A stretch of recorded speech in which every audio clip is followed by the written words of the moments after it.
Tribes பார்வையாளர்களுக்கு வணக்கம்.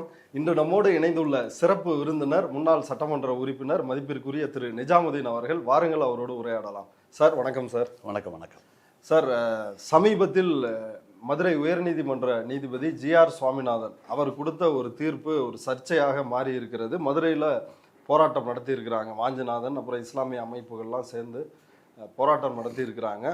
அந்த தீர்ப்பு இஸ்லாமியர்களுடைய இடஒதுக்கீடு தொடர்பாக இப்போ அது என்ன வெளியில் புரிந்து கொள்ளப்பட்டிருக்குது அப்படின்னா, பிசிஎம் அப்படின்னு சொல்லப்படுகின்ற பிற்படுத்தப்பட்டோர் இடஒதுக்கீட்டில் முஸ்லீம்களுக்கான அந்த இடஒதுக்கீடு அது முழுக்கவே ரத்து அப்படின்ற மாதிரி ஒரு பார்வை சமூக வலைதளங்களில் புரிந்து கொள்ளப்பட்டிருக்குது. இப்போ இந்த தீர்ப்பு ஒட்டுமொத்தமாக முஸ்லீம் இடஒதுக்கீட்டையே ரத்து செய்கிறதா அல்லது மதம் மாறியவர்களுக்கான இடஒதுக்கீட்டை ரத்து செய்கிறதா? அது என்ன டெக்னிக்கலாக அதை எப்படி சார் புரிஞ்சுக்கணும்? இது பிசிஎம் என்று சொல்லக்கூடிய முஸ்லிம்களுக்கான இடஒதுக்கீட்டை ரத்து செய்யவில்லை. ஓகே. மாறாக இஸ்லாத்திற்கு மதம் மாறி வந்த ஒருவர் தனக்கு அந்த நிலையை கேட்கிறார். பிசிஎம்ல எங்களுக்கு இடம் வேணும்னு கேட்கிறாரு. ஷமீர் அகமது அவருடைய வழக்கில் மட்டும் அதை தீர்ப்பு பண்ணி, பிற்காலத்தில் யாரும் இஸ்லாத்துக்கு மாறினால் இடஒதுக்கீடு கிடைக்காது, நீங்கள் முன்னேறிய வகுப்புக்குத்தான் செல்ல வேண்டும் என்ற நிலையில் மதம் மாறியவர்களுக்காக சொல்லப்பட்ட தீர்ப்பு தானே தவிர பிசிஎம் என்று சொல்லக்கூடிய அந்த இடஒதுக்கீட்டை இது ரத்து செய்யவில்லை, அது தொடவும் இல்லை. புதிதாக மதம் மாறுற ஒருத்தருக்கு மதம் மாறுற இடஒதுக்கீடு கிடையாது அப்படின்னு சொல்லியிருக்கிறார். ஓகே. இப்போ இதில் இந்த தீர்ப்பில் இன்னும் சில விஷயங்களை சொல்லியிருக்கிறாரு. எப்படி இந்து மதத்தில் சாதி இருக்கிறதோ அது போல இஸ்லாத்திலையும் சாதி இருக்கு அப்படின்னு. தீர்ப்புக்குள்ளே போகிறதுக்கு முன்னாடி இஸ்லாம் இந்த மதத்தில் ஜாதி இருக்கா? இஸ்லாமிய மதத்தில் சாதி கிடையாது. அந்த தீர்ப்பில் அதையும் அவர் தெளிவாக சொல்லிவிட்டு அவர் என்ன சொல்ல வர்றாரு சொன்னால் தெளிவான ஒரு வார்த்தையாக ஜாதி கிடையாதா? கிடையவே கிடையாது. கிடையாது என்பதை விட கிடையவே கிடையாது என்பது உண்மையான. ஓகே. கோட்பாட்டிலையும் இல்லை, நடைமுறையிலையும் இல்லை.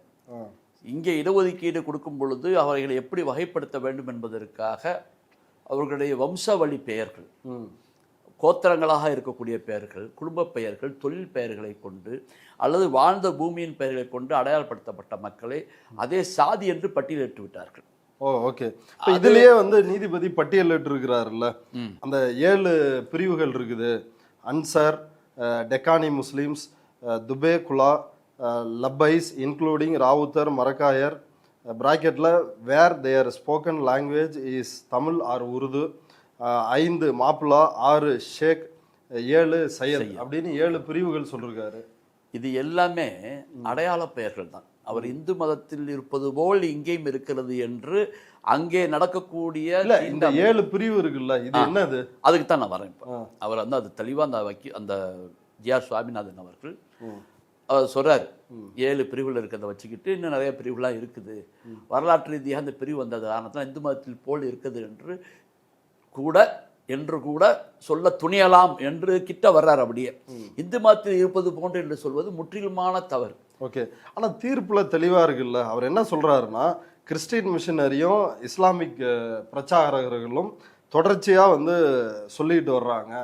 அதாவது இந்து மதத்தில் தான் சாதி இருக்குது, இதில் சாதி கிடையாதுன்னு சொல்கிறாங்க அப்படின்னு சொல்கிறாரு. அதை அவர் அக்ரி பண்ணி சொல்கிறாரு. இஸ்லாமிய கோட்பாட்டில் ஜாதி அப்படின்றது கிடையாது, எல்லா மனிதனும் கடவுளுக்கு முன்னாடி சமம் அப்படின்னு தான் இஸ்லாம் சொல்லுது அப்படின்னு சொல்லிட்டு அவர் நீங்கள் குறிப்பிட்ட மாதிரி வரலாற்று வழியில் இஸ்லாமிய சமூகத்தில் பல்வேறு சமூகங்கள் அதாவது பிரிவுகள் உருவாகிருக்குது. அதை one can even boldly remark that they are again to caste in Hinduism. துணிச்சலாக சொல்லலாம், எப்படி இந்து மதத்தில் சாதி இருக்கிறதோ அதுபோலத்தான் இந்த பிரிவுகளும் அப்படின்னு அவர் சொல்கிறாரு. சொல்லிட்டு மேலே போகிறாரு. அது என்ன சொல்கிறாருன்னா, எப்படி பிறப்பின் அடிப்படையில் இங்கே சாதி இருக்கிறதோ அதே போலத்தான் பிறப்பின் அடிப்படையில் ராவுத்தர், மரக்காயர், டெக்கானி முஸ்லீம் அப்படின்றது பிறப்பின் அடிப்படையில் தான் வருது. ஒருத்தர் மதம் மாறலாம், அவர் ஒரு முஸ்லீமாக தான் மதம் மாற முடியுமே ஒழிய அவர் ராவுத்தர் முஸ்லீமாக அந்த பிரிவுக்குள் ஆக முடியாது. இதை நான் இன்னும் எலாபரேட்டாக இதிலிருந்து எனக்கு என்ன தோணுதுன்னா, ஒருத்தர் இந்துவாக மதம் மாறினால் சாதியை மாற்றிக்க முடியாது அப்படின்னு ஒரு ஆர்குமெண்ட் வெளியே சொல்கிற மாதிரி இஸ்லாமும் அப்படி இருக்கு அப்படின்றது தான் இதில் இருந்து புரியுது. இல்லை, இது இப்போ இப்படி நீங்கள் எடுத்துக்க முடியாது. ஆனால் நண்பர் சுவாமிநாதன் அவர்கள் அப்படி உருவப்படுத்த முயல்றார். தான் சார்ந்த மதத்தில் பிறரால் தப்பு என்று கண்டிக்கக்கூடிய தீண்டாமை, பார்த்தால் தீட்டு, தொட்டால் தீட்டு, இதையெல்லாம் அந்த சாதியிலே இருந்து இன்று சட்டத்தின் மூலமாக அதை நிவர்த்தி பண்ண கொண்டு வருகிறோம். ஆனால் இன்று வரை தொடர்ந்து கொண்டே வருகிறது. ஆமாம், இன்று வரை தொடர்ந்து கொண்டே. அதனால தான் நம்ம பார்க்குறோம், கௌரவ கொலைகள் உட்பட, ஆவண கொலைகள் உட்பட எல்லாமே தொடர்ந்து அது மாதிரி நடந்துக்கிட்டு இருக்குது. இதோடு சேர்த்து அதை டைல்யூட் பண்ணி எங்கிட்ட மட்டும் இல்லைடா அவங்ககிட்டையும் இருக்குது அப்படின்னு சொல்ல முயல்கிறார் என்ற ஒரு குற்றச்சாட்டை நான் முன்வைக்க அவர் துணிகிறார்கள். நான் சொல்கிறேன், ஏன் சொல்கிறேன்னு சொன்னால், இஸ்லாத்தில் சாதிகள் இருக்கா என்று சொன்னால் தெளிவாக என்னால் சொல்ல முடியும், சாதிகள் கிடையாது. அதான் அவரும் சொல்றாரு, இது இஸ்லாத்தில் கிடையாது. இப்போ முஸ்லீம்களுடைய நடைமுறையில் இருக்கிறது என்று சொல்றார். அது எப்படி இருக்கிறதுன்னு நீங்க பார்க்கணும். இப்போ தக்கான்ஸ் தக்கான பீடபூமி என்ற இடத்திலிருந்து வந்தவர்கள் அந்த மண்ணின் அடையாளத்தின் பெயரால் கூப்பிடப்படுகிறார்கள். அது எப்படி சாதியாக முடியும்? மரைக்காயர்கள் என்பவர்கள் மரக்கலத்தை வைத்து, அதாவது பாய்மரப் படகுகளை வைத்து, கப்பல்களை வைத்து தொழில் செய்தார்கள். அவர்கள் எப்படி அதை சாதி பெயராக சொல்ல முடியும்? ராவுத்தெரும்பர்கள் சோழ காலத்திலும் அதுக்கு முன்பும் அரேபியாவிலிருந்து குதிரைகளை வர வைத்து அதற்கான பணிகளை செய்து அரசோடு ஒப்பந்தம் பண்ணி வியாபாரம் பண்ண மக்களோட அரசோடு பண்ண காரணத்தினால ராவுத்தர்கள் என்று அழைக்கப்பட்டார்கள். இது எல்லாமே அடையாளப்படுத்தப்பட்ட பெயர். மாப்பிள்ளை என்பவர்கள் மலபார் கடற்கரை பகுதியில் இருந்து வந்த வணிகர்களோடு இங்கே உள்ள மக்கள் கல்யாணமாகி அவர் மாப்பிள்ளை என்று அழைக்கப்பட்டு அந்த மக்கள் தமிழகம் ஃபுல்லாக பரவி இருந்தாங்க. அவங்க பெரம்பூர் பக்கம் அந்த பக்கம் இருக்கிறாங்க மாப்பிள்ளாஸ், அவங்க வந்து கொடுக்குறாங்க. இப்போ இவங்களுக்கெல்லாம் தொழில் இருந்தது, மரைக்காரர்களுக்கு கப்பல் வடிவம் இருந்தது. முஸ்லீம் ஆட்சிகள் நடக்கும் பொழுது தெக்கானிகள் வந்தவர்கள் வசதியாக இருந்தார். அவர்களெல்லாம் நலிவுற்ற நிலையில் இருக்கும் பொழுது அரசு மாநில பட்டியலில் இருக்கக்கூடிய பிசி பட்டியல் வந்து மாநில பட்டியலில் இருக்குது. நீங்கள் நல்லா கவனிக்கணும், பிற்படுத்தப்பட்டவருக்கான இடஒதுக்கீடு என்பது மாநில பட்டியலில் இருக்கிறது. ஆமாம், எஸ்டி எஸ்சிக்கான இடஒதுக்கீடு என்பது மத்திய பட்டியலில் இருக்கிறது. எஸ்சி எஸ்டி இடஒதுக்கீடில் மத்திய அரசியலமைப்பு சட்டப்படி சீக்கியர், ஹிந்து, சீக்கியர், பௌத்தர்கள் தான் இருக்க முடியும் என்று முடிச்சிட்டாங்க. மாநிலத்தில் சமூக அந்தஸ்தால், படிநிலையால் அல்லது கல்வியால் பின்தங்கிய மக்களுக்கு சில உதவிகளை வழங்கலாம் என்று 1993ஆம் ஆண்டு ஏற்படுத்தப்பட்ட சட்டத்தின்படி பிற்படுத்தப்பட்ட மக்களை பட்டியலிடப்படுவதற்கான அதிகாரம் அரசுக்கு இருக்கிறது. அந்த வகையில் பட்டியலிட்டு வைத்திருக்கிறார்கள். அந்த வகையில் தான் பிசிக்கு வந்து 30% இடஒதுக்கீடு, அதில் வந்து உள்ஒதுக்கீடாக 3% முஸ்லீம்கள் கொடுத்தாங்க, 3.5. அதுக்கப்புறம் வந்து எம்பிசிக்கான இடஒதுக்கீட்டிலேருந்து அருந்ததியருக்கும் அருந்ததி இருக்குல்ல 2 பேர் கொடுக்குறாங்க. அதுக்கப்புறம் எஸ்சி எஸ்டி இடஒதுக்கீடில் அருந்ததி கொடுக்குறாங்க. இதெல்லாம் பிரிஞ்சு வருது. மொத்தத்தில் 69% இடஒதுக்கீடு கொடுத்துட்டாங்க. இப்போ முஸ்லீம்களுக்கு இடஒதுக்கீடு கொடுக்க முடியாது. எந்த முஸ்லீம்களுக்கு கொடுக்க முடியாது? மதம் மாறி வருகின்ற முஸ்லீம்களுக்கு கொடுக்க முடியாது. மதம் மாறுகிறவர்கள் சமூக படிநிலைக்காகவும் கல்வி அந்தஸ்துக்காகவும் மட்டும் மாறல, அவங்க பிடித்திருக்கக்கூடிய ஒரு மதத்தை பிடித்து வருகிறார்கள். இந்தியாவில் மதம் மாற்றம் சட்டம் வந்தது. தமிழ்நாட்டை கூட ஜெயலலிதா மதம் மாற்ற தடை சட்டம், மதம் மாற்ற தடை சட்டம் கொண்டு வரலாம். மதம் மாற்ற சட்டத்தை கொண்டு வர முடியுமா?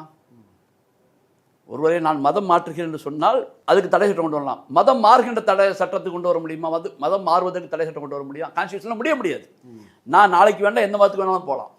என்ன நீங்கள் தான் மாற்ற முடியாது, நான் உங்களை மாற்ற முடியாத ஒழிய நான் நினைத்தால் எந்த மதத்துக்கெல்லாம் மாறலாம். இஸ்லாத்தில் மத மாற்றம் ஒன்றே கிடையாது. ஒரு ஆளால் இன்னொரு ஆப்பி மாற்ற முடியாது. அவர் செல்ஃபாக டிக்ளேர் பண்ணி வந்தால் தான், நான் இந்த மதத்தை ஏற்றுக்கொண்டேன் என்று வந்தால் தானே ஒழிஞ்சு இன்னொரு தரப்பை சொல்லிக் கொடுத்து வரக்கூடிய நிலை இல்லை. ஜெயலலிதா அவர்கள், முன்னாள் முதலமைச்சர் ஜெயலலிதா அவர்கள் மதம் மாற்ற தடை சட்டம் கொண்டு வரும்போது முஸ்லீம்கள் யாரும் போராடவில்லை என்பதை நீங்கள் கவனித்து பார்க்கணும். ஏன்னா செல்ஃப் டிக்ளரேஷன், நான் இந்த மதத்தை ஏற்றுக்கொண்டா நான் ஹிம்செல்ஃப் முஸ்லீமாக மாறுறேங்கிறதான் விதி. இப்போ இந்த நிலையில் அந்த மனிதனுடைய படிநிலையில் சமூக படிநிலை சரியாக இருக்க வேண்டும். அதற்கு அவர் மதம் உதவி கொடுக்கலாம். அதுக்கு அடுத்து கல்வி, பொருளாதாரம் இருக்குது. உடனே மதம் மாறினா ஒரு கல்வியிலையும் பொருளாதாரத்திலையும் சமூக அந்தஸ்திலையும் மழுவடைந்து விடுவாரா? அப்போ அவருக்கு கொடுக்கறதுக்கென்று தமிழக அரசுக்கு சட்டம் இருக்கிறது. அந்த அடிப்படையில் 2024ஆம் ஆண்டு தமிழ்நாடு அரசு அந்த ஜிஓவை போகிறாங்க.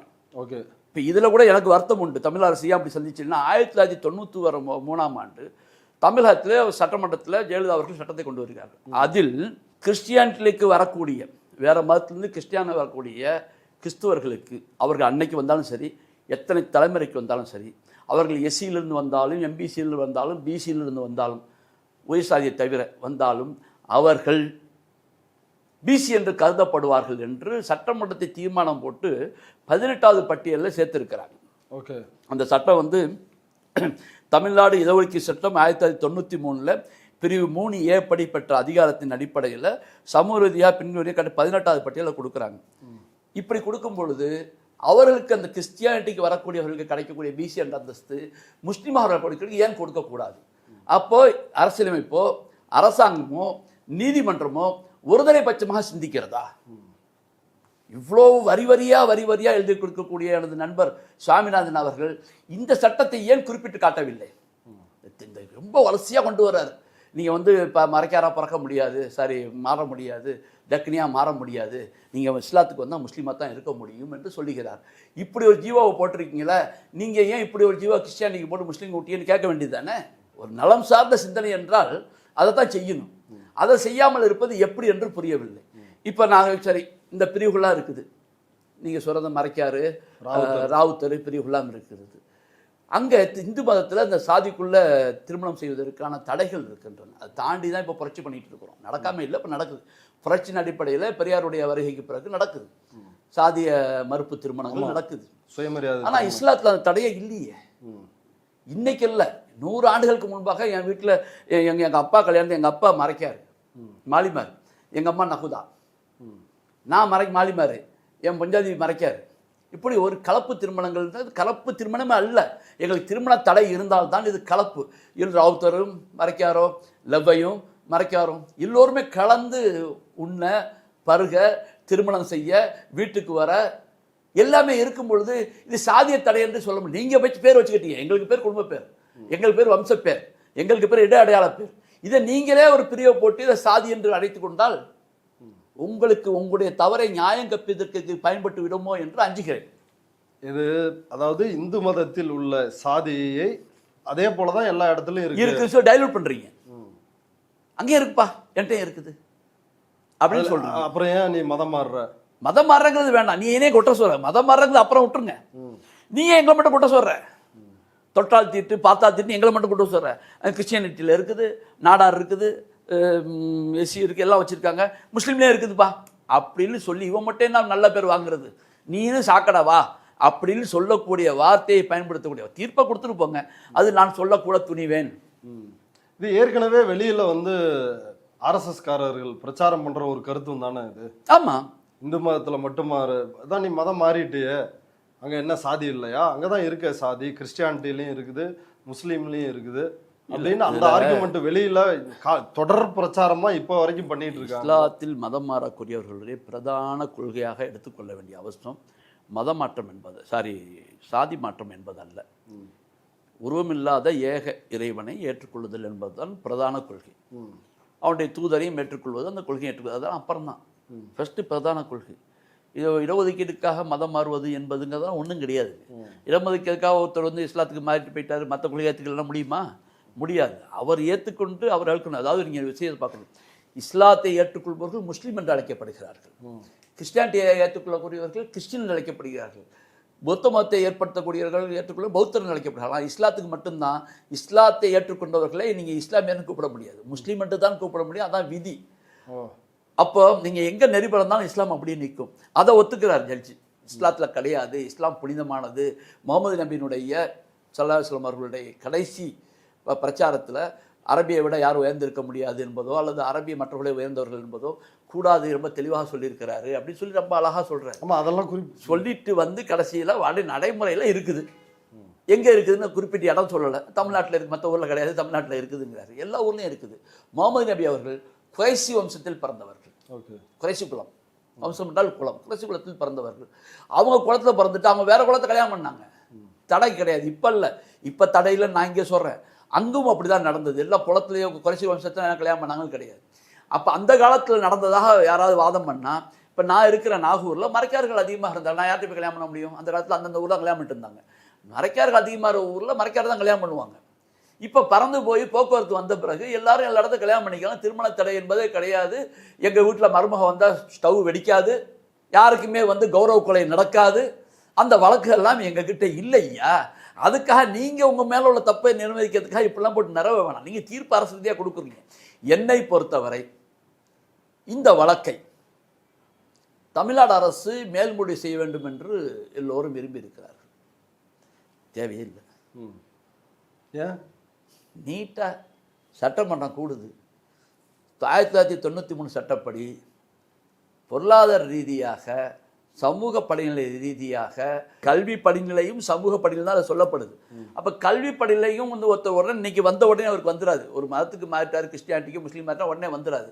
அப்போ கிறிஸ்டியானிட்டிக்கு கொடுத்தது போல் தமிழ்நாட்டில் பொருளாதாரியாக விட்டுருங்க, கல்வி எம்பவர்மெண்ட்டு, சமூக படிநிலை எம்பவர்மெண்ட் காரணமாக இருக்கக்கூடிய பின்தங்கிய பிற மதத்திலிருந்து இஸ்லாத்துக்கு மாறுவர்களுக்கும் பிசிஆர்னு சொல்லி ஒரு சட்டமன்றத்தில் பாஸ் பண்ணிட்டா. அவர் என்ன சொல்றாரு, கோர்ட்டை மறைக்கிறதுக்கு ஒரு சாதாரண அதிகாரி போடுற ஜீவோவால முடியாது. அப்ப அவரே வழி சொல்லி கொடுக்குறாரு. எதால முடியும்? சட்டமன்றத்தால முடியும். ஏற்கனவே கிறிஸ்டியானிட்டிக்கு போட்டிருக்கீங்க, ஏற்கனவே கிறிஸ்டியானிட்டிக்கு போட்டிருக்குது. 1993 சட்டப்படி நீங்க போட்டு 18வது பட்டியலில் கன்வெர்டட் டு த கிறிஸ்டியன் யார் யாரெல்லாம் எஸ்சியா வந்தா கூட, அவன் எஸ்சிக்கு வந்து கிட்டத்தட்ட 19% இடஒதுக்கீடு இருக்கு மொத்தத்தில், 2 சேர்த்து. அப்படி இருந்தா கூட அவங்க வந்து பிசிக்கு வந்துருவாங்க, உள்ளடை வந்துடுறாங்கன்னு சொல்றாங்க. அதே மாதிரி இந்த 13% 3% கொண்டு வந்துருங்க. 3% பாதிக்க கேஸ் ஒரு புதுசாக ஒரு 50 பேர் நீங்க சேர்க்குறீங்க, பாதிக்கப்பட போறது பிசிஎம் முஸ்லீம் தான். அவன் தான் ஒத்துக்கிறானே, அவன் வரவானா, எனக்கு மட்டும் தான் இருக்குன்னு சொல்லலையே. நீதிபதி இப்படி ஒரு முடிவுக்கு வர்றாருல்ல, அதுக்கு ஒரு பேஸ் இருக்கும்ல, அதை தானே அதை குறிப்பிடுறாரு. 75 ஆண்டுகளுக்கு முன்னாடி ஹைகோர்ட்டோட டிவிஷன் பெஞ்ச் வந்து இதை சொல்லிருக்குது. ஒருத்தர் மதம் மாறினா ஜஸ்ட் ஆஸ் முசல்மான், அவர் வந்து ஒரு முஸ்லீமா தான் வந்து மாறுறாரு ஒழிய இந்த பிரிவுகளுக்குள்ள வர்றதில்ல, மாற முடியாது ராவுத்தர் முஸ்லீமாவோ அப்படின்றத குறிப்பிட்டு காட்டி தானே அந்த முடிவை சொல்றாரு. ஏற்கனவே உள்ள ஒரு தீர்ப்பை குறிப்பிட்டு காட்டுறாருல்ல நீதிபதி. 25 ஆண்டுகளுக்கு முன்பு உள்ள ஓண்டி எடுத்து பட்டியல் எடுக்கிறார். 1901 நினைக்கிறேன், அப்போ உள்ள ஜட்ஜ்மெண்ட்டை கூட சுட்டி காட்டுறாரு. இங்கே ஒரு 40 வருஷத்துக்கு முன்னாடி, 32 வருஷத்துக்கு முன்னாடி 1990 போடப்பட்ட சட்டத்தில் கிறிஸ்டியானிட்டிக்கு மாறிவர்களுடைய பிசியில் ஏற்காங்க, அதை ஏன் சுட்டி காட்டல அவர்? இப்படி ஒரு சட்டத்தை போட்டுவிட்டு கிறிஸ்டியானிட்டிக்கு மட்டும் சட்டமன்றத்தில் போட்டுட்டு இதுக்கு ஏன் போடலாம் சொல்லி காட்டல? இதில் ஒரு விஷயத்தை பார்க்கணும். முஸ்லீம்கள் இடஒதுக்கீடு கேட்கிறார்கள் குறிப்பிடுறாரு. 1993 94 நினைக்கிறேன், மாண்புமிகு முன்னாள் முதல்வர் ஜெயலலிதா அவர்கள் தலித் முஸ்லீம்களுக்கு இடஒதுக்கீடு வழங்கப்படும். ஓகே, இன்னைக்கு அறிவிக்கிறார். அன்னைக்கு ஈவினிங்கே பெருங்கூட்டம் ஒரு வீட்டு முன்னுக்கு முடிஞ்சிருச்சு. தலித் முஸ்லீம்னா தாழ்த்தப்பட்டவர்களா, அப்படி ஒரு பிரிவு கட்ட இல்லை அப்படின்னு போட்டு அடுத்த நாள் அந்த அம்மா அதை வாபஸ் வாங்குது. பின்தட்டப்பட்ட மக்கள்னு கொடுங்க. கலைஞர் தான் பிசிஎம் 3.5 கொடுக்குறாரு. ஆமா, பிசிஏ கொடுக்குறாரு. ஜனத்தன கமிஷனை போடுறாங்க, அந்த அம்மா கமிஷனை போடுறாங்க. அது ஒரு பக்கம் விடுங்க. நான் கேட்கறது, பிற்படுத்தப்பட்டவர் சொன்ன தாழ்த்தப்பட்டவர் ஒடுக்கப்பட்டவர்னு பேரில் எங்களுக்கு இடஒதுக்கீடு வேண்டாம் என்பதை இஸ்லாமிய சமயம் தெளிவாக புரிந்து கொண்ட காரணத்தினால ஜெயலலிதா கொடுக்குறாங்க. இப்போ இதே 93ல் இன்னொரு தீர்மானமும், சிறப்பு தீர்மானம், இந்திய அளவில் மிக பெயர் பெற்ற தீர்மானம் ஒன்று சட்டமன்றத்துலேருந்து போகுது. அது 2023 ஸ்டாலின் அரசு செஞ்சுருக்குது. 2023 ஸ்டாலின் அரசு செஞ்சுருக்குது. என்ன சொல்கிறாங்கன்னா, கிறிஸ்டியானிட்டி எஸ்சி எஸ்டியிலிருந்து கிறிஸ்தவத்துக்கு மாறுவர்களை எஸ்சி எஸ்டியாகவே கருதக்கூடிய ஒரு நிலை கொண்டு வர வேண்டும் என்று ஒன்றிய அரசுக்கு அழுத்தம் கொடுக்க வேண்டிய வகையில் இந்தியாவிலேயே சிறப்பு நிலையான ஒரு தீர்மானத்தை ஸ்டாலின் அரசு செஞ்சிருக்கிறாங்க. அவர் தான் தனி தீர்மானத்தை கொண்டு வந்தார், ஃபர்ஸ்ட் கொண்டு வர்றாரு. அதே மாதிரி இப்போ வந்து சட்டமன்றத்தில் ஏற்கனவே 93 சட்டத்தில் உள்ள விதி 3(7) படி முஸ்லீம்கள் மாறக்கூடிய முஸ்லீம்கள் தீர்மானம் போட்டுன்னு சொல்லிட்டா இது அப்பீலே தேவையில்லை, மேட்ரு முடிஞ்சு. இல்லை, என்ன சொல்ல வரீங்க? அதே போல எப்படி வந்து எஸ்சி எஸ்டியா இருந்து கிறிஸ்டியானிட்டி மாறுறவங்களுக்கு அதே ஸ்டேட்டஸோட இல்ல அது சொல்ல வரீங்களா? அது உச்சநீதிமன்றம் பார்லிமெண்ட் தான் மாற்ற முடியாது. ஓகே, அது கான்ஸ்டியூஷனல் சேஞ்ச். கான்ஸ்டியூஷன் படி நமக்கு வந்து அதில் வந்து சில பிரச்சனைகள் இருக்குது. அதில் வந்து இந்த 3 மாதத்துக்கு தான் 154 107 அதிகாரத்தில் படித்தா நமக்கு இங்கே ஒரு சில அளவுக்கு வருது. நான் அதுக்குள்ளே போகலை. நான் சொல்கிறது 1993 சட்டத்தில் தமிழ்நாடு அரசு இயற்றிய சட்டத்தில் பிற மதத்திலிருந்து, இந்து மதம் குறிப்பாக கிறிஸ்தவத்திலிருந்து, அதாவது எஸ்சி எஸ்டி சீர்மரபினர் அப்புறம் வந்து பிசி இவர்கள் மாறக்கூடியவர்களை பிசியாக கருதலாம்.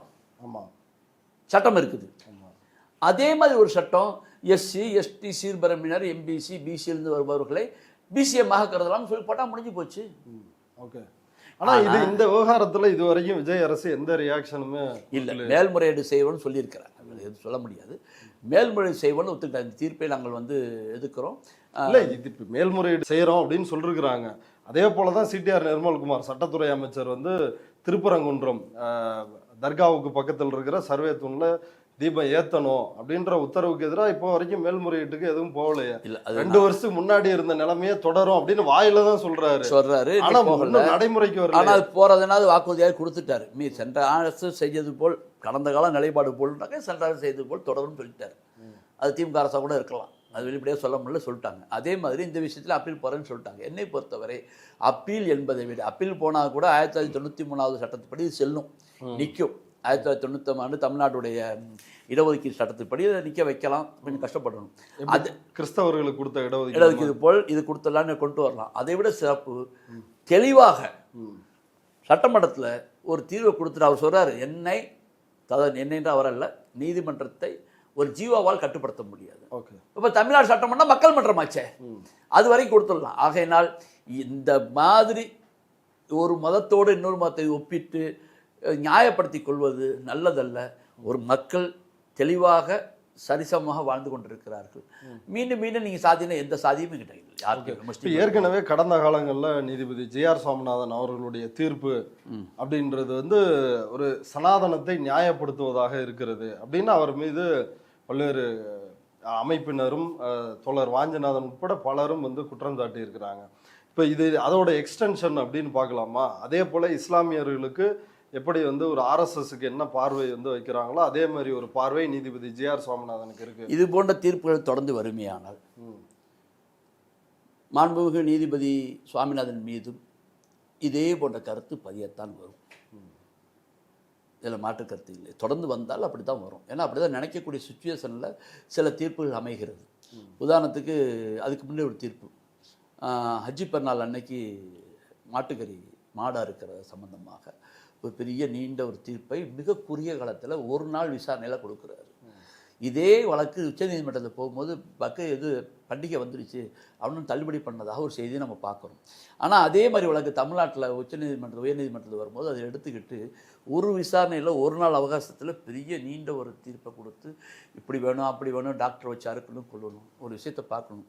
எனக்கு தெரிஞ்சு முஸ்லீம்கள் பசு அறுத்தது நான் பார்த்ததில்லை, ரேர். பசு அறுக்க மாட்டாங்க. அதுக்கு 2-3 காரணம் இருக்குது. ஒரு ஆள் ஆட்டுக்கடைக்கு போகிற கடா ஆட்டுக்கறி தான் கேட்பார், பொன்னாட்டுக்கறி கேட்பாரா? வேகாது. கோழி வாங்குறாருனாக்கா சேவலை கொடுன்னு தான் கேட்பாங்க. காரணம் அது வேகாது என்பதனால். இது ஒரு பக்கம். இன்னொரு மேட்டர் என்னென்னா, கறவை மாடுகள், பசு என்ற கறவை மாடுகள் விலை கூட, காளை மாடுகள் விலை கம்மி. இது வந்து பன்மடங்கு விலை கூட. அவ்வளோ காசு கொடுத்தாலும் கட்டுப்படி ஆகாது. 2வது, முகலாயர் காலத்திலேயே இவர் பகதூர் ஷா ஜாஃபர் அவர்கள் பசுவதையை தடை செய்யும் உத்தரவு, முஸ்லீம் மன்னரை தடை செய்து உத்தரவு போட்டிருக்கிறார். ஏன்னா பக்கத்தில் உள்ள சகோதர சமயத்தை சேர்ந்த மக்கள் சிலர் அதை தெய்வமாக கொண்டாடுகிறார்கள், அதனால் அது வேண்டாம் அப்படின்னு போடுறாரு. 2வது, கண்ணுக்குட்டியை பற்றி சொல்கிறாரு. கண்ணுக்குட்டியையும் யாருமே வந்து பெரும்பாலும் அறுக்க மாட்டாங்க. பெரும்பாலும் மாடு வளர்க்குறவர்கள் யார்? இந்து மக்கள் தான். அவர்களே அந்த கண்ணுக்குட்டி அறுவைக்க விற்கிறாங்க, அல்லது மாட்டையும் விற்கிறாங்க. அது மாதிரி விற்கக்கூடாது. உன் வீட்டில் கண்ணு பிறந்தா இந்த வீட்டிலே தான் அதை வச்சுக்கணும் இத்தனை வருஷத்துக்குன்னு சொல்லி ஒரு சட்டம் போட வேண்டியதானே. முஸ்லீம்கள் அதிகமாக மாடு வளர்க்கலையே, கொஞ்சமாக தானே மாடு வளர்க்குறாங்க. அதிகமாக வளர்க்குறாங்க, அவங்க தானே விற்கிறாங்க. இந்த வீட்டில் வந்து இப்போ மாட்டுக்கு பர்த் பதிவு போட்டு முனிசிபல் செக்ஷனில் போட்டு பிறந்த மாட்டுக்கெலாம் பதிவு வச்சு நீ 10 வருஷத்துக்கு விற்கக்கூடாது, 15 வருஷத்துக்கு விற்கக்கூடாது அப்படின்னு சொல்ல வேண்டியது தானே. சொல்ல மாட்டாங்க. பெரும்பாலான மாடுகள் கண்ணுக்குட்டி விற்க வருதுன்னு சொன்னால் அது சுழி தப்பிய மாடுகள்னு நம்மகிட்ட ஒரு நம்பிக்கை இருக்குது. சுழி விழுந்தால் வீட்டுக்கு வச்சுக்க மாட்டாங்க. கிடாரி கண்ணுகளை, காளை கண்ணுகளை அதிகமாக வச்சுக்க மாட்டாங்க, கிடாரி கண்ணை வச்சுக்குவாங்க. அதனால் ஒரு 10 பொன்மாடு பசுமாடு இருந்தால் ஒரு காலம் எல்லாம் வந்து ஏர் உழுதாங்க, காலமாட்டை வச்சுக்கிட்டாங்க, பயன்பாடு இல்லை, அப்போ விற்கிறாங்க. அப்போ இந்த சட்டத்தை அப்படி வரி வரியாக கொடுத்த நண்பர் சுவாமிநாதன் அவர்கள், நீ உன் வீட்டில் மாடு பிறந்தா விற்காதடா, நீ வச்சுக்கோ, இத்தனை வருஷம் தான் வச்சுக்காகணும், நீ தானே பக்க வச்ச, நீ தான் வச்சுக்கணும் சொல்ல வேண்டியது தானே. அதையும் சொல்லாமல் ஒரு நாளில் ஒரு பண்டிகை வரும்போது ஆஸ்பத்திரி வைக்கணும், அது வைக்கணும், இது வைக்கணும் சொல்கிறாங்களே. இது ஒரு மாடு வருஷத்துக்கு ஒரு தரம் அறுக்கிறவன் இந்த ஒரு தொட்டி கட்டி, மாடு இருக்கிற தொட்டி கட்டி வச்சுக்க முடியுமா? அரசு செய்யணும்னு சொல்லுங்கள். ஸ்லாட்டர் ஹவுஸை அரசு இத்தனை கிலோமீட்டர் கொண்டு செஞ்சுடணும். சுகாதாரத்தை நாங்களும் வலியுறுத்துகிறோம், நான் வானாலும் சொல்லலை. இந்த மாதிரி சுகாதாரமாக வேணும், ரோட்டில் போட்டு அறுக்காதீங்க, பொது இடத்த நாசம் பண்ணாதீங்க, நல்லது. ஆனால் செய்ய வேண்டியது யார்? என் வீட்டுக்குள்ள வந்து நீங்கள் தடுக்க முடியாது. பொது இடத்த செஞ்சால் தப்பு. அப்போ என்ன செய்யணும்? ஸ்லாட்டர் ஹவுஸை நீங்கள் விரிவுபடுத்துங்க. இப்போ சென்னைக்கு எத்தனை ஸ்லாட்டர் ஹவுஸ் வச்சுக்கிறீங்க? டெய்லி ஆடு அறுக்கப்படுகிறது. அப்போ மாடு அறுத்தா தான் குற்றமா? கிருமி தொற்று வர மாதிரி ஆடுகளை ஒழுங்குபடுத்த வேணாமா? அப்போ எத்தனை ஸ்லாட்டர் ஹவுஸ் வச்சுக்கிறீங்க? பழைய ஸ்லாட்டர் ஹவுஸாக இன்றைக்கி தொடருது. எல்லா இடத்தையும் கொண்டு போங்க. இது அரசுடைய வேலை. அரசுக்கு நீங்கள் உத்தரவு போடுங்க. உடனே மாடு இருக்கிறதா இருந்தாலும் முஸ்லீம்கள், ஆடு இருக்கிறதாலும் முஸ்லீம்கள்னு சொன்னால் இது என்ன நியாயம்? ஒரு சமுதாயத்தை ஓட ஓட விரட்டுவது எந்த வரை நியாயமாகும்? இந்துக்கள்லேயே நிறைய பேர் மாடு சாப்பிட்றாங்க. இன்னும் எனக்கு அதெல்லாம் வந்து நான் படிச்சிருக்கிறேன். மனு தர்மத்திலே மாடு சாப்பிட்றது இருக்குதுன்னு சொல்கிறாங்க. நான் அதெல்லாம் வாதத்துக்கு போகல. ஒரு விவேகானந்தர் சாப்பிட்டாருன்னு சொல்கிறாரு. ஒரு மிகப்பெரிய இந்தியாவுடைய பெரிய அரசியல் தலைவர் சொன்னேன். இதெல்லாம் எனக்கு அவர் பிடிச்சி அவர் சாப்பிட்டாரு. நான் அதுக்கெல்லாம் உள்ளே போகலை. எனக்கு வேண்டியது நான் பிடிச்சி சாப்பிட்றேன். உங்களை நிந்தனம் பண்ணாமல், உங்களை கஷ்டப்படுத்தாமல் சாப்பிட்றேன். இந்தியாவில் வந்து உலகத்திலே அதிகமாக மாட்டுக்கறி ஏற்றுமதி செய்யக்கூடிய நாடுகளில் இந்தியா ஒன்று. நீங்கள் அங்கே போய் தடை போடுங்க. அதில் பசு இருக்குதா, குட்டி இருக்குதா, அவன் எத்தனை வயசில் விற்கிறான்? போகிற மாடெல்லாம் 2 வருஷத்து மாடுங்க. பல லட்சம் கிட்டத்தட்ட 11 லட்சம் டன் என்னமோ கறி போகுது. போகிற மாடு வெளிநாட்டில் ஆர்டர் கொடுக்கறதெல்லாம் 2 வருஷம் 3 வருஷம் மாடு. நீங்கள் 10 வருஷம்னு போட்டால் இந்தியாவுடைய வருமானம் கட்டி போயிடுமே. அந்த கம்பெனி அல் கபீர்ன்ற ஒரு கம்பெனி, பெயர் முஸ்லீம் பேர். அந்த கம்பெனியில் 9 பார்ட்னர் இருக்கிறதா செய்தி படித்தேன். அந்த 9 பார்ட்னரில் ஒரே ஒரு ஆள் முஸ்லீமு. அவரும் கேபிட்டல் போடாத, அவர் பேரில் நாம்காவசியாக போடக்கூடியவர். அந்த ஓனர் முக்கியமான ஆள் ஒரு பாஜகவுடைய முன்னாள் எம்எல்ஏ என்பது குறிப்பிடத்தக்கது. அப்போது நீங்கள் பண்ணாக்கா உலகமெல்லாம் பார்க்குறோம். லெதர் ஷூ போட்டு வர்றான், பெல்ட்டு போட்டு வர்றான், பர்ஸு போட்டு வர்றான். இது மாட்டுத்தொலை செய்யப்படாமல் எதில் செய்யப்படுது? சைவர்கள் வந்து ஆடோ மாடோ அறுக்கக்கூடாது. அப்போ பர்ஸே பயன்படுத்த மாட்டாங்க, சூட்கேஸ் பயன்படுத்த மாட்டாங்க, ஷூ பயன்படுத்த மாட்டாங்கன்னு சொல்லிட்டு வரலாமா? அப்போ இறந்த மாட்டோட தோலையோ ஆட்டோட தோலையோ எடுத்து இதெல்லாம் செய்ய முடியுமா? முடியாத. உயிரோடு இருந்த பிராணிகள் அற்பனைக்கு சமையலுக்கு பயன்படுத்தும் போது தான் செய்கிறோம். ஒரு பொருள் இன்னொரு பொருள், ஒரு புளி இருக்குதுன்னா மானனை திங்க வேணான்னு சொன்னால் புளி உயிர் வாழாது. ஒன்றை சார்ந்து இருக்கிறது உலகம். ஆகையினால என்னை பொறுத்தவரை கொடுக்கக்கூடிய தீர்ப்பு தெளிவானதாகவும் உள்நோக்கம் இல்லாததாகவும் இருக்கணும். உடனே நீதிபதி தீர்ப்பில் வந்து உள்நோக்கம், அப்பீலுக்கே வழி இருக்கும்போது உள்நோக்கம்னு சொல்லாமல் எப்படி இருக்க முடியும்? நீங்கள் கொடுக்க தீர்ப்பு எனக்கு பிடிக்கிறது நான் அப்பீல் நோக்க போகிறேன். அப்போ அப்பீலுக்கு போகிறத உள்நோக்கம் தானே. ஆகவே தெளிவாக அழகாக சில தீர்ப்புகள், உங்கள் தீர்ப்பை நானே வியந்து பாராட்டியிருக்கிறேன். சில தீர்ப்புகள் அவருடைய தீர்ப்பெல்லாம் வியந்து பாராட்டியிருக்கிறேன். அவருடைய எழுத்துக்களையும் நான் வியந்து மெச்சிருக்கிறேன். அது வேறு விஷயம். சில விஷயங்களில் நீங்கள் தவறுறதுனால அந்த நல்ல பேரும் சேர்ந்து போயிடுமோ என்ற அச்சம் எனக்கு ஏற்படுகிறது. ஆகவே நீங்கள் வந்து இதெல்லாம் தெளிவாக இருக்கணும். இப்போ கொண்டாந்து கொடுத்துருக்கிறியப்பா, கொடுத்தவர் யார்? அந்த வழக்கை தொடுத்தவருடைய பின்னணி என்ன? இந்த இதுக்கு மாடருக்கு கொண்டாந்து கொடுத்தவருடைய பின்னணி என்ன? இப்போ ஏன் கொண்டாந்து கொடுக்குற? எத்தனையோ வருஷமாக நடக்குன்னு அதிலே கொடுத்துரு. எத்தனை வருஷமே கொடுக்கல, பிறகு எடுத்துக்கிறேன், வரட்டும், எல்லாரும் பதில் சொல்லிட்டோம், சொல்லாமே. ஆகவே இப்படித்தான் உடை உடுத்த வேண்டும், இப்படித்தான் உணவு உண்ண வேண்டும், இப்படித்தான் கல்யாணம் பண்ணணும், இப்படித்தான் பணத்தை செலவு பண்ணும் என்ற சட்டமெல்லாம் மனித வாழ்விற்கும் அரசியலமைப்புக்கும் உகந்ததல்ல. இது அரசியலமைப்போடு நிற்காது. ஆகவே மக்களை மக்களாக வாழ விட வேண்டும் என்று நான் தெளிவாக வேண்டியது கேட்டுக்கொள்கிறேன். சார், நண்பர் அப்படின்னு வந்து சொல்கிறீங்களே, அவர் என்ன உங்களுக்கு உண்மையிலே நண்பரா இல்லை? உண்மையிலே நண்பர். நானும் அவரும் ஒன்றாக சட்டம் பயின்றோம். சட்டம் பயின்றதும் நிற்கவில்லை. நானும் அவரும் ரொம்ப நேசமாக பழகக்கூடிய ஒரு குடும்ப ரீதியான நண்பராகவே பல விஷயங்களில் நாங்கள் கலந்து சிந்தித்து உரையாடி இருக்கின்றோம். அதுலெல்லாம் எனக்கு அவருக்கு ஒரு மாற்று கருத்து கிடையாது. அவர் குடும்ப நண்பரும் கூட அந்த படித்ததுனால அப்படி அவர் வீட்டுக்கு நான் போகிறது, எங்கள் வீட்டுக்கு வர்றது என்று ஒரு நெருக்கமான நட்போட்டாரத்தை இன்றளவும் அவர் எனக்கு நட்பாக பயன்படுத்திட்டு இருக்கிறாரு. பல விஷயங்களில் வந்து நான் அவரும் கலந்துரையாடி இருக்கிறோம். சில விஷயங்களில் ஆச்சரியமான பதிலையும் சொல்லியிருக்கிறார். இன்னும் சொல்லப்போனால் எப்படி வெளியே சொல்கிறதுன்னு எனக்கு தெரியல. இந்தியாவில் மிகப்பெரிய ஒரு சம்பவம் நடக்கும் பொழுது அந்த சம்பவத்தில் எனக்கு ஒப்புதல் இல்லை என்று நான் கூட கேட்டேன். நீங்கள் வந்து அப்போ ஏதோ ஜட்ஜ் ஆகிறதுக்கு முன்னாடி பேசும்போது கேட்டேன், இந்த தீர்ப்பு வந்திருக்கேன் அப்படின்னு சொல்லி எனக்கு ஏதோ ஒப்புதல் இல்லை அப்படின்னு சொன்னார். எப்படி சொல்கிறீங்க அப்படின்னா, எனக்கு இதில் கிடையாது, சொந்தத்துக்கு போய் எந்த நிலை இருந்ததோ அதான் நடிக்க வேண்டும், என்னுடைய கருத்து. அப்போ ஒரு வழக்கறிஞர், அது மட்டுமல்ல solicitor general, additional solicitor general வந்தார். அப்போ சொல்கிறாரு, ஒரு பெரிய தீர்ப்பு நீங்களாம் புரிஞ்சிக்க வேண்டியதான். ஏன்னா ஒரு ஜட்ஜி சொன்னது இப்போ சொன்னால் அது நாகரிகமாக இருக்காது. உத்தரப்பிரதேசத்தினுடைய அலகாபாத் உயர்நீதிமன்றத்தில் கொடுத்த தீர்ப்பு ஒன்று வந்தது. அந்த நேரத்தில் கூட அது எனக்கு தனக்கு ஒப்புதல் என்ற கருத்தை கூட அவர் சொன்னார். நான் என்ன ஏதுங்கிறத ஒரு மாண்புமிகு நீதி அரசாக இருக்கின்ற காரணத்தினால நட்புறுதியாக சொன்னவைகளை பகிர்ந்து அவர் நல்ல கருத்து, அவர் சொன்னது நான் தவறான கருத்து என்று சொல்ல ரொம்ப அற்புதமான கருத்து, மிக துணிச்சலாக மிகவும் அற்புதமாக செய்து சொல்லி காட்டினார். ஆகையினால் வந்து நான் ஒரு கேஸை வச்சு அவரை வந்து நீங்கள் எப்படி எப்படின்னு நான் நிலைப்படலை. இந்த நேரத்தில் ஒரு ஹஜ்ஜி பெருநாள் நடக்கக்கூடிய முதல் நாள் இப்படி ஒரு தீர்ப்பு எடுத்தால் ஒரு நாளில் டாக்டர்கிட்ட போய் டெஸ்ட் பண்ண முடியுமா முடியாதுங்கிற கொஸ்டின் வருது. அப்போ நீங்கள் அதை யோசிச்சிருக்கணும்.